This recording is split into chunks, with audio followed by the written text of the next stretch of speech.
Hey everyone, how are you all? I hope you all are fun and frolic. Now I am coming back with taking this video. This video is very special for those students who are preparing UPSC CSC 2026. It means अगर आप 2026 की तैयारी कर रहे हैं तो आपके लिए ये बहुत ज़्यादा इम्पॉर्टेंट होने वाला है. वाई? क्योंकि देखो अभी हमारे पास 8 से 9 महीने हैं, इनफ टाइम है. और आपको पता है कि UPSC is not a short term exam. मैं ये नहीं करी कि यूपीएससी बहुत टफ एग्ज़ाम है, बट मैं आपको ये कह रही हूँ कि यूपीएससी एक लॉन्ग जर्नी होती है. साल भर तक की पूरा आप लोगों का एग्ज़ाम होता है. तो सबसे पहला जो पार्ट होता है वो आपका प्रीलिम्स होता है, मेंस देन इंटरव्यू. तो ये जो तीन फे तीन जो पाथ होते हैं ये बहुत लंबे जाते हैं, पर आपको सबसे पहले पास करने की ज़रूरत होती है प्रीलिम्स. तो मुझे पता है भी आप लोगों के पास गाइडेंस की प्रॉब्लम है. No, this all are instructions only for the new aspirants. ठीक है, अगर आप लोगों को क्या कहते आप लोगों ने अभी अपनी स्ट्रेटेजी तैयार ही की है, आप लोगों ने अभी अपना पढ़ना शुरू ही किया है, सो डोंट वरी. हम लोग आप लोग यहाँ पे क्या है, हमारे द्वारा यहाँ पे आप लोगों को बेसिक से स्टार्ट करवाया जाएगा. और अभी हम लोगों के पास इनफ टाइम है. इनफ मतलब कि बहुत ज़्यादा नहीं, 8 से 9 महीने हैं, है ना. 8 से 9 महीने हैं, तो इसमें हम अपना एटलीस्ट डेली बेसिस पे अगर आप हमारी क्लासेस को फॉलो भी करते हो तो आपका प्रीलिम्स एंड डैम श्योर आपका मेंस क्लियर होगा ही होगा. पर उसके लिए आपको फॉलो करनी होगी हमारी वीडियोस, क्योंकि हम पर डे हमारी वीडियोस रहेगी. और पर डेज हमारा वीडियोस रहेगा. करंट अफेयर्स भी आएंगे, वीकली करंट अफेयर्स आएंगे. 3 दिन 4 दिन के साथ के साथ हम करंट अफेयर्स करते रहेंगे. उसके अलावा आपके जीके जीएस जो भी आपके सब्जेक्ट्स होते हैं हम उनको भी डे बाय डे करेंगे. क्यों यहाँ पर फिलहाल आप लोगों को क्लासेस मिलने वाली है. हमारी रोज़ की क्लासेस होती है गूगल मीट और गूगल जूम, इन सब पे. ठीक है, तो आप लोगों को टेलीग्राम ग्रुप ज्वाइन करना है और रोज़ शाम को अपनी क्लासेस वहाँ से प्रिपेयर करनी है. गाइडेंस की प्रॉब्लम है, डोंट वरी, हम बता देंगे. सोल्यूशन की प्रॉब्लम है, डोंट वरी, हम दिलवा देंगे. अगर किसी भी तरह की प्रॉब्लम है, आप लोगों को समझ नहीं आ रहा सिलेबस की तैयारी कैसे करनी, you don't know about the single word about the UPSC and genuinely you want to clear this exam just. और अगर आपको सिर्फ ट्रायल भी देना है, क्योंकि देखो आपको पता है ट्रायल अगर आपको देना है तो ट्रायल के लिए भी आपके अंदर कुछ कैपेबिलिटी, कुछ समझ होनी चाहिए, तभी आप ट्रायल दे पाओगे. तो जो भी है यहाँ पे आप लोगों को गूगल मीट पे जो भी गाइडेंस, आप जो भी क्वेश्चंस वगैरह वहाँ पे आप पूछ सकते हो. ठीक है, because I had 2 year work experience, I already gave in the exam, so I know what UPSC wants to ask and how they wants to create question and why it's complicated. ठीक है, मुझे सब पता है. So just इसी doubt को clear करने के लिए मैंने यहाँ पे बच्चों के लिए हमारी रोज़ इवनिंग में और जीके जीएस की क्लासेस होती है, तो उनकी गाइडेंस को, उनको गाइड करने के लिए हम लोगों ने यहाँ पे क्लासेस और शेड्यूल्स वगैरह देने शुरू किए हैं. ठीक है, होप सो कि ये जो स्ट्रेटेजी आपके लिए हेल्पफुल रहेगी एंड डैम श्योर हेल्पफुल रहेगी ही रहेगी. Only for those who is very serious, and just because of seriousness you should commit yourself, and those students already commit themselves just need to come here. ठीक है, we are not taking any single money, we are not taking any fees. हम लोग आपको guidance दे रहे हैं without taking any classes, without taking any money, single money. और भी है इंस्टीट्यूट, आप देखोगे कितने सारे यूट्यूब्स पे वीडियोस हैं, आप लोगों को रोज़ के देखेंगे, पर मुझे पता है समझ नहीं आती. And the major problem is medium. मुझे पता है हिंदी मीडियम वालों को तो भाई कुछ भी समझ नहीं आता है. जहाँ भी है, जो भी मटेरियल, जो भी सोर्सेज है, सारे इंग्लिश में अवेलेबल है. But don't worry, I am with you, I explain you Hindi and English as well. ठीक है, तो आपको टेंशन लेने की ज़रूरत नहीं है. आप लोगों की दीदी है आप लोगों के साथ, आप लोगों की टीचर है आप लोगों के साथ, कोई टेंशन लेने की बात नहीं है. बट उसके लिए आप लोगों को फॉलो करना होगा, एंड जो भी गूगल मीट्स पे क्लासेस होगी हमारी, आपको उस पर बने रहना होगा. ठीक है, तो इतना हमने देखा इतने इंटरव्यू के साथ. अभी देखो ये जो मैंने लिया हुआ वो बेसिक टू एडवांस है. ठीक है, हिंदी और इंग्लिश दोनों के लिए बेसिक टू एडवांस है. ये बेसिकली जो क्लास है आपकी जियोग्राफिकल पार्ट की क्लास है. जियोग्राफिकल पार्ट यानी कि अभी जो हम इस वीडियो में कवर करेंगे वो आपका जियोग्राफी का क्लास 1 है, ये कह सकते हो. एंड टारगेट क्या है हमारा 2026 बेसिकली फॉर प्रीलिम्स. ठीक है, तो प्रीलिम्स के लिए जो भी इंपॉर्टेंट रहेगा हम साथ के साथ वो यहाँ पे कवर करते जाएंगे, डोंट वरी. जियोग्राफिकल पार्ट को अगर आपको समझना है तो सबसे पहले आप छोटी सी चीज़ एक पढ़ लो यहाँ पे. जियोग्राफिकल पार्ट हमने 2 पार्ट में डिवाइड किया हुआ है. एक हम इंडियन जियोग्राफी जहाँ पे हम लोग रहते हैं उसको हम पढ़ेंगे. ज्योग्राफी को हिंदी में कहते हैं भूगोल। अब देखो ज्योग्राफी का मतलब ही क्या है। ज्योग्राफी का मतलब ये होता है कि हम अपने नेचर को, हम अपने इन्वायरमेंट को समझने की कोशिश कर रहे हैं, एंड वो अगर बना है तो किन के पीछे, उसका साइंटिफिक रीजन जानेंगे and all about the study. ठीक है, हम उसका स्टडी पे फोकस करेंगे। आगे चल के अगर आप एक IAS RPS, अगर आगे चल के एक सरकारी अधिकारी बन रहे हो, तो आपको पता होना चाहिए कि हमारे भारत की जो मूलभूत चीज़ें हैं, भारत की जो ज्योग्राफिकल चीज़ें हैं वो कैसे है, तभी आप आगे चल के उसके अकॉर्डिंग कोई पॉलिसीज़ बना पाओगे। Am I right? Are you agree with that? So that is why geographical is taking very essential part in UPSC exam. ठीक है, Indian geography and world geography not at too much भी important. World geography से बहुत ज़्यादा question नहीं आते हैं, पर अगर आपने ऑप्शनल लिया है तो वर्ल्ड ज्योग्राफी से क्वेश्चन बनेंगे ही बनेंगे। अगर आपका ऑप्शनल सब्जेक्ट है, ये ऑप्शनल नहीं है, सो डोंट वरी, आपको वर्ल्ड ज्योग्राफी पे इतना ज़्यादा फोकस करने की ज़रूरत नहीं है। ठीक है, इंडियन ज्योग्राफी में आप देख लो, ये जो मैंने 6 पॉइंट्स लिखे हैं ये आपके बहुत ज़्यादा मेजर पॉइंट है, और यही है जो हर जगह काम आते हैं। मतलब ये पूरी बिल करके आपकी ज्योग्राफी का सिलेबस बनाती है। कैसे? देखो, हैज़र्ड्स के बारे में आप पढ़ोगे, हैज़र्ड्स के बारे में आपको बाद में ही पढ़ने को मिलेगा। ठीक है, आप फिजिकल ज्योग्राफी पढ़ोगे, क्लाइमेट रीजन्स के बारे में पढ़ोगे, bio geography, polity geography and economic geography. ये 5 जो ऐसी चीज़ें हैं, ये 5 बात मिल करके पूरी जो है ज्योग्राफी को क्रिएट करती है। तो इन तीनों को हम 1 बाय 1 पढ़ेंगे। अभी के लिए अपने को पढ़ना है ज्योग्राफी को। अगर आपको पढ़ना है तो सबसे पहले आपको पढ़ना होगा या फिर समझना होगा फॉर्मेशन ऑफ द अर्थ। ठीक है, ज्योग्राफी समझना है, so you must be understood what is earth and what is the formation of the earth. ठीक है, तो अर्थ की फॉर्मेशन को, अर्थ की बनावट को हमारे लिए समझना बहुत ज़रूरी है। उसके लिए देखो क्या करना होगा। देखो, अर्थ की फॉर्मेशन के लिए मैंने बहुत ही सिंपल सी यहाँ पर बहुत आसान तरीके से लिखा है। ये मेरे सेल्फ नोट्स है। अगर आपको इसमें कोई प्रॉब्लम हो तो मुझे इन नोट्स में बताइएगा। मतलब ये शॉर्ट की में ही लिखा है। अगर थोड़ी सी और एक्सप्लेनेशन चाहिए, so let me tell me, I will explain it more. ठीक है, इन्फॉर्मेशन ऑफ द अर्थ। देखो, इन्फॉर्मेशन नहीं, ओ सॉरी, फॉर्मेशन है ये। फॉर्मेशन ऑफ द अर्थ की अर्थ बना कैसे। अर्थ बनने के पीछे का, पृथ्वी एक ग्रह है, तुम्हें ही पता है। ठीक, पृथ्वी खुद एक प्लैनेट है। यहाँ पे हम क्यों सर्वाइव कर पा रहे हैं, इसके पीछे के बेसिक्स कुछ रूल्स है। ठीक है, अर्थ है तो अर्थ बनने के पीछे का एक जर्नी रही है। जर्नी कैसे रही है? सबसे पहले बना था सोलर नेबुला। नेबुला के बाद नेबुला के पार्टिकल्स आपस में जुड़े, उसके बाद उसने सन को फॉर्मेशन किया। सन के बाद उसके बचे हुए पार्टिकल्स आए, उस पार्टिकल से प्रोटो प्लैनेट्स बने अलग अलग। प्रोटो प्लैनेट्स के द्वारा प्लैनेट बना, प्लैनेट से अर्थ बना, अर्थ। ठीक है, और अर्थ के अंदर आप आगे चल के ये कोर, मेंटल एंड क्रस्ट में डिवाइड हुआ। उसके बाद एक मून बना, फिर एटमॉस्फेयर और ओशन बन करके निभर करके आया। नहीं आया समझ में? आई डू अग्री, मुझे पता है नहीं आया। I will explain it more. देखो, ये है अपना अर्थ। ठीक है, I hope it's visible to you all. ये है अपना अर्थ। ये क्योंकि अर्थ अभी गोल कर रखा है, इसको अगर मैं 2 पार्ट में बांटूंगी, इसको अगर मैं 2 पार्ट में काटूंगी तो ये कुछ इस तरीके से खुल करके आएगा। Are you agree? ठीक है, ये कुछ इस तरीके से खुल करके आएगा। जब ये इस तरीके से खुल करके आएगा तो देखो, साइंटिफिक रीजन के अकॉर्डिंग जो ज्योग्राफी की स्टडी करते हैं, उन्होंने कुछ इमेजिनरी लाइंस बना रखी है। ये लाइंस है और वो उनको अनुमानित मानते, ऐसा दिखता नहीं है पर वो अनुमानित मानते हैं कि ये जो कुछ लाइंस है इनके ऊपर वेव्स चलती रहती है। जो ऊपर से नीचे की तरफ आ रही है इसे कहते हैं लैटिट्यूड, और जो इस तरफ को जा रही है उसे कहते हैं लॉन्गिट्यूड। ये लॉन्गिट्यूड वेव्स है, ये फिर लाइंस है, इसको हम कहते हैं लैटिट्यूड। ठीक है, ये लॉन्गिट्यूड है और ये लैटिट्यूड है। इसको हम आगे समझेंगे और बेहतर तरीके से। पहले आप इसको समझते हैं। देखो, सोलर नेबुला बनने के पीछे की एक जर्नी रही है। सोलर नेबुला को हिंदी में कहते हैं सौर निहारिका। ठीक है, सौर निहारिका इसको हिंदी में कहते हैं। सौर निहारिका बना कैसे आखिरकार?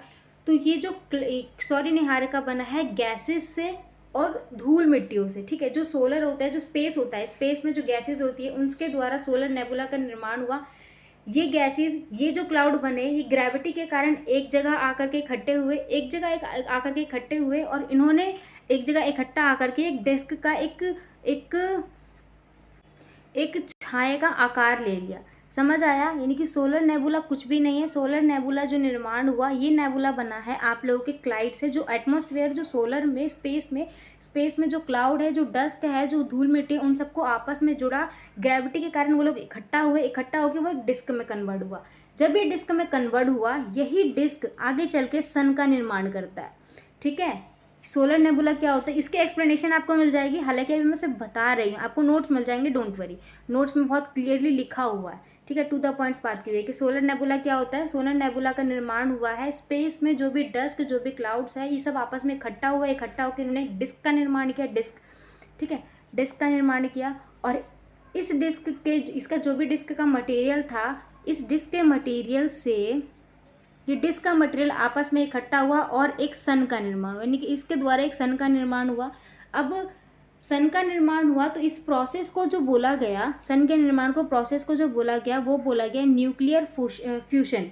न्यूक्लियर फ्यूशन, न्यूक्लियर फ्यूशन क्यों बोला गया? क्योंकि स्पेस में ग्रेविटी इतनी ज़्यादा है कि भारी चीज़ों को एक जगह इकट्ठा कर देती है। आपको ही पता है कि ग्रेविटी जो होती है, ग्रेविटी में इतनी पावर है, हमारे भारी चीज़ों को एक जगह इकट्ठा कर देते हैं। इसकी वजह से एक सन का निर्माण हुआ, और जो सन के निर्माण का प्रोसेस जो कहलाता है, डिस्क से सन के निर्माण तक, उसको बोला जाता है न्यूक्लियर फिशन, ठीक है, न्यूक्लियर फिशन। आप इसको नोट कर लो। हिंदी में इसको क्या बोलते हैं? तो हिंदी में इसको बोलते हैं नाभिकीय संलयन, ठीक है।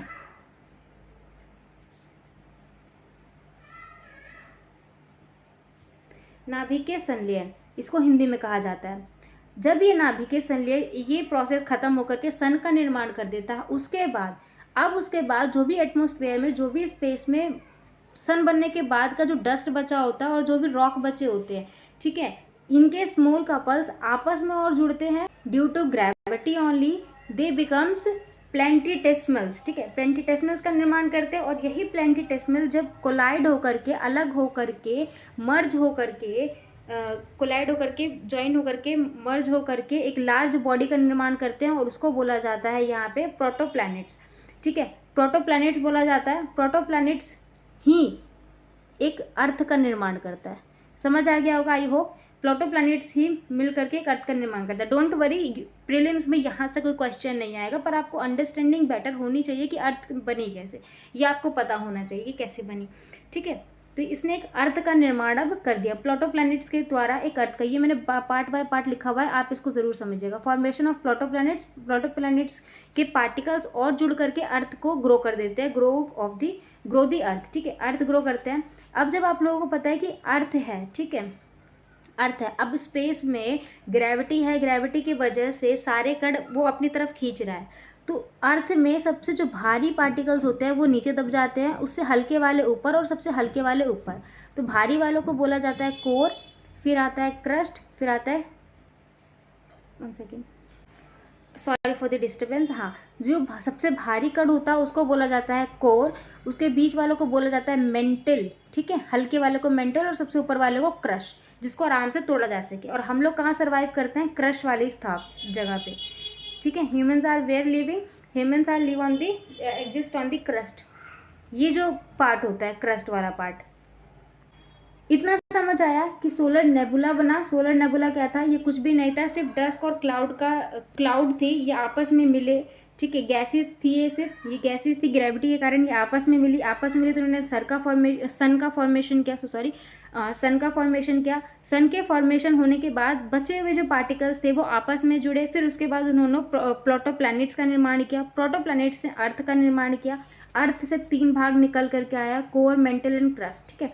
कोर सबसे भारी वाला पार्ट होता है, मेंटल बीच वाला जिससे हल्का है, कोर से हल्का है, और क्रस्ट सबसे ऊपर वाला पार्ट होता है। अब देखो, इसके बाद मून का भी ऑर्गेनाइजेशन हुआ।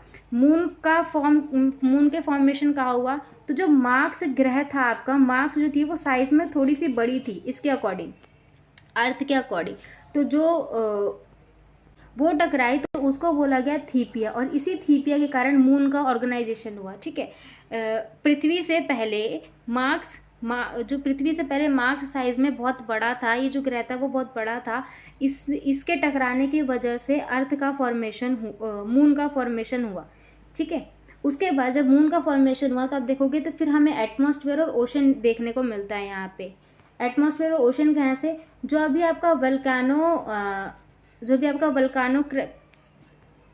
वल्कानो करप्शन है, ठीक है, वल्कानो करप्शन जो भी है, वहाँ से जो गैसेस रिलीज होती है, वल्कानो करप्शन का मतलब जो ज्वालामुखीज होती है, ज्वालामुखी जो फटती है, वहाँ से जो गैसेस रिलीज होती है, वाटर वेपराइजेशन होता है। उसके अलावा कार्बन डाइऑक्साइड, नाइट्रोजन ऑक्साइड, ये जितनी भी चीज़ें हैं, जितनी भी गैसेस है, ये सारे ही मिल करके हमारे एटमॉस्फेयर, हमारे ओशन को क्रिएट करती है। I hope you understood.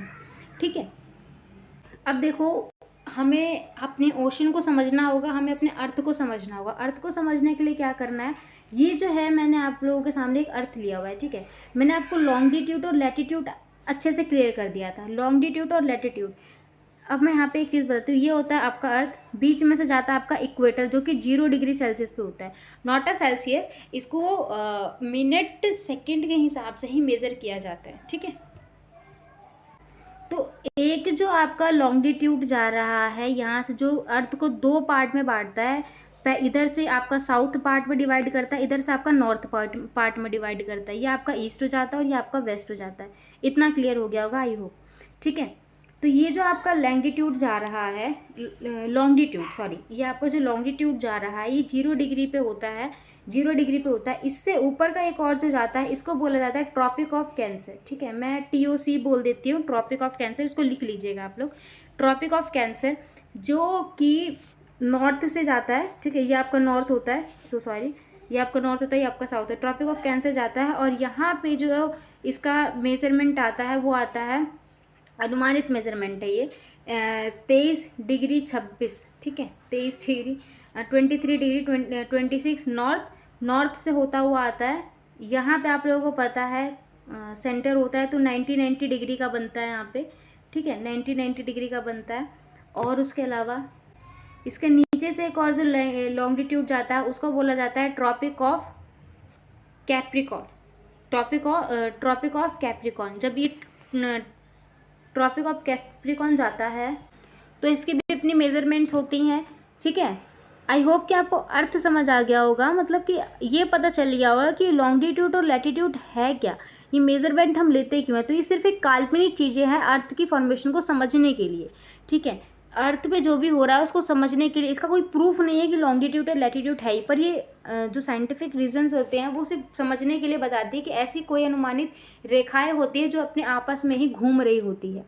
ठीक, तो लॉन्गिट्यूड और लैटिट्यूड आप लोगों को आई होप समझ आ गया होगा। ये आपका लॉन्गिट्यूड होता है, ये आपका लैटिट्यूड होता है। और अर्थ को जो यहाँ से बीच में 2 भाग में बांटता है उसको इक्वेटर बोला जाता है। काटने के बाद ये आपका इक्वेटर कहलाता है, जो कि 0 डिग्री पे होता है। इस साइड से नॉर्थ हो जाता है, ये आपका साउथ फॉर्मेशन में जाता है। ठीक, ये भी 90 डिग्री, ये भी 90 डिग्री। इसके नीचे वाले को हम ट्रॉपिक ऑफ कैप्रिकॉन बोलते हैं।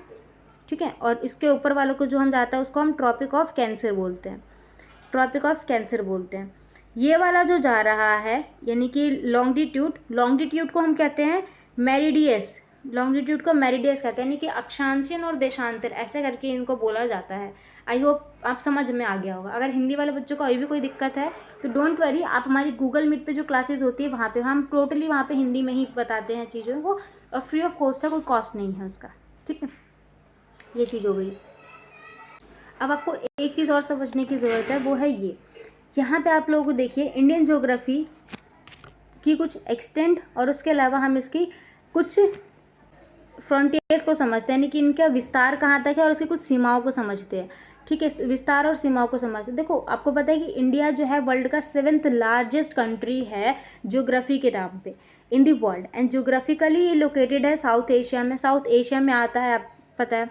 अब अच्छा, मुझे आप लोग ये बताइए कि भारत जो है अभी कौन से महाद्वीप के अंदर आता है। ठीक है, साउथ एशिया में लोकेटेड है, तो भारत कौन से महाद्वीप के अंदर आता है, मुझे बताओ आप। It is situated north of equator with coordinate 8 degree 4 north to 37 degree 6 north latitude, 68 degree 7 east to 97 degree 5 east longitude. मैंने अभी आपको समझाया था लैटिट्यूड और लॉन्गिट्यूड, इसका ये मेजरमेंट दिया हुआ है लॉन्गिट्यूड और लैटिट्यूड का। यह आपका होता है लॉन्गिट्यूड। तो लॉन्गिट्यूड आप देखोगे तो यहाँ से ये बता रखा है कि नॉर्थ से साउथ की तरफ, ठीक है, नॉर्थ से साउथ की तरफ जो है वो 8 टू 97 डिग्री 25 ऐसे होता है। और उसके बाद लॉन्गिट्यूड अगर आप देखोगे तो लॉन्गिट्यूड आपका ये रहता है 68 डिग्री 7 से 97 डिग्री 25। इसको आप ऊपर नीचे कर सकते हो। ठीक है, इंडियाज स्ट्रक्चर अप्रॉक्सीमेटली 32 3210 किलोमीटर है। देखो इंडिया का जो स्ट्रक्चर है यानी कि इसका विस्तार बोला हुआ है, भारत का जो विस्तार है वो लगभग 3210 किलोमीटर है, नॉर्दर्न पॉइंट से लेकर के साउदर्न टिप तक, ठीक है। और उसके अलावा 2933 किलोमीटर है ईस्ट टू वेस्टर्न पॉइंट। अब मैं बताती हूँ कैसे।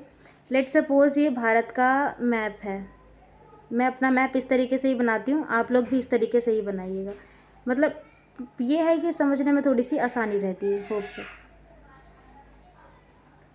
ठीक है। इस तरीके से आप बना सकते हो अपना मैप।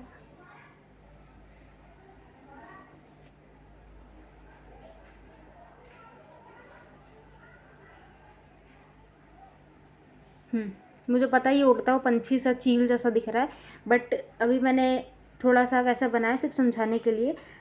और अगर आप लोगों को मैप याद करना है तो उसकी भी मैं आपको वीडियो डिस्क्रिप्शन में दे दूँगी। क्यों? क्योंकि याद करने की बहुत ही शॉर्ट ट्रिक है जो कि एंड डैम श्योर वो आपको 5 मिनट के अंदर अंदर याद आएगी। और पूरे इंडिया के 5 पार्ट को डिवाइड करके बनाया गया है, बहुत ईजी ट्रिक के साथ याद करने को, ठीक है। तो वो वीडियो आप जा करके ज़रूर देखिएगा, बहुत हेल्पफुल रहेगी आपके लिए। तो भारत का ये रहा, लेट सपोज भारत है, इधर है नॉर्थ, ये है साउथ पोल, ये है ईस्ट पोल, ये है वेस्ट पोल। तो भारत का अप्रॉक्सीमेटली बताया हुआ है कि नॉर्दर्न पॉइंट से लेकर के साउदर्न पॉइंट की यहाँ से लेकर के उसका अंतिम यहाँ तक का जो विस्तार है वो है 3210 किलोमीटर, ठीक है, इतना विस्तार है उसका। उसके अलावा वेस्ट से लेकर के ईस्ट तक का जो विस्तार है वो है 2933 किलोमीटर तक का, यानी कि नॉर्थ टू साउथ तक का विस्तार जो है वो भारत का ज़्यादा। अच्छा मुझे आप एक चीज़ बताइएगा कि भारत का एरिया कितना है? भारत का एरिया यानी कि भारत का कुल क्षेत्रफल, टोटल एरिया कितना है, भारत का कुल क्षेत्रफल कितना है, आप लोग मुझे बताएंगे कमेंट बॉक्स में कमेंट करके, ठीक है। यहाँ पर देखिए, south India border by the Indian ocean, south India का जो बॉर्डर लगता है वो इंडियन नेशन की कोस्टल लाइन पे लगता है, जो कि है 7510 किलोमीटर के आसपास का, यानी कि साउथ इंडिया का जो बॉर्डर लगता है। आप देखोगे भारत है, ये भारत के ऊपर में हिंद महासागर है, सॉरी ऊपर में पर्वत हिमाचल ये सब है, नीचे में आप देखोगे तो हिंद महासागर है, ठीक है। यहाँ पे बंगाल की खाड़ी है और यहाँ पे जो है ओशियन है, ठीक है। यहाँ पर वो सारी चीज़ें लिखी हुई है। देखो साउथ में इंडियन ओशन एग्जिस्ट करता है जो कि इतने किलोमीटर तक का फैला हुआ है। अरेबिक सी बॉर्डर का जो लगता है वो वेस्ट बंगाल में लगता है, राजस्थान गुजरात के नीचे जो कौन सा सी है वो अरेबिक सी है, अरब सागर जिसको बोला जाता है। अरेबिक सी बॉर्डर लगा हुआ है इंडिया का on the west while and Lakshadweep sea lies on the south, Lakshadweep लगा हुआ है, ठीक है। उसके अलावा बे ऑफ बंगाल यहाँ पर एग्जिट करता है, ईस्ट की तरफ बे ऑफ बंगाल है जो कि ओशिया के महासागर से प्रॉपर लाई करता है, ठीक है। मालदीव जो है, मालदीव ये थोड़ा सा एक्स्ट्रा पॉइंट बन जाता है। मालदीव जो है वो 125 किलोमीटर तक का इंडिया में पड़ता है और लक्षद्वीप आइसलैंड एंड अंडमान निकोबार के ये पास में पड़ता है, ठीक है। 1200 किलोमीटर है। कहने का मतलब ये है कि जो मालदीव है वो हमारे अंडमान निकोबार से कम 1200 किलोमीटर तक के साउदर्न ईस्ट की तरफ पड़ता है। और उसके अलावा ये म्यांमार, थाईलैंड और इंडोनेशिया से भी बॉर्डर मिलाता है, इनके बॉर्डर्स इनसे से भी लगते हैं। तो हो सकता है आपसे प्रीलिम्स में घुमा करके क्वेश्चन ये पूछ ले ज्योग्राफिकल एरिया में कि जो अंडमान निकोबार का बॉर्डर और किन किन चीज़ों से लगता है, तो Myanmar, Thailand and Indonesia. Hope so ये बहुत ईजी होगा। अभी हमने इतना ही पढ़ा है, इसके आगे जो हम पढ़ेंगे ज्योग्राफिकल एरिया के अकॉर्डिंग हम और थोड़ा सा पढ़ेंगे, इसकी हिस्ट्री हम आगे पढ़ेंगे। हिस्ट्री से क्वेश्चन मोस्ट प्रॉब्ली पूछ ही लिया जाता है। होप सो ये वीडियो आपको पसंद आई होगी। वीडियो आपको कैसी लगी और अभी आप कौन से ईयर की तैयारी कर रहे हैं प्लीज़ मुझे आप कमेंट बॉक्स में ज़रूर बताइएगा। बाकी मिलते हैं नेक्स्ट वीडियो में। पॉलिटिकल, हिस्ट्री, इन सब की भी वीडियोज़ आपको मिलेगी, but that will provide you by the Google Meet, ठीक है। यूट्यूब पर हम उतना नहीं कर पाएंगे, यूट्यूब पे आपको मोस्ट इंपॉर्टेंट प्रीलिम्स ये सब बताई जाएगी। बाकी हमारी क्लासेस अलग से होती है, तो आप मुझे कमेंट बॉक्स में ज़रूर बताइएगा। Second cheese, free of cost है, कोई कॉस्ट नहीं है, मैं आपको पहले बता दूँ। दूसरी बात, टेलीग्राम ग्रुप आप ज़रूर ज्वाइन करिएगा। कोई डाउट हो, कोई क्वेरी हो तो आप हमसे वहाँ पर पूछ सकते हो। बाकी मिलते हैं नेक्स्ट वीडियो में, तब तक के लिए जय हिंद, जय Bharat and best of luck.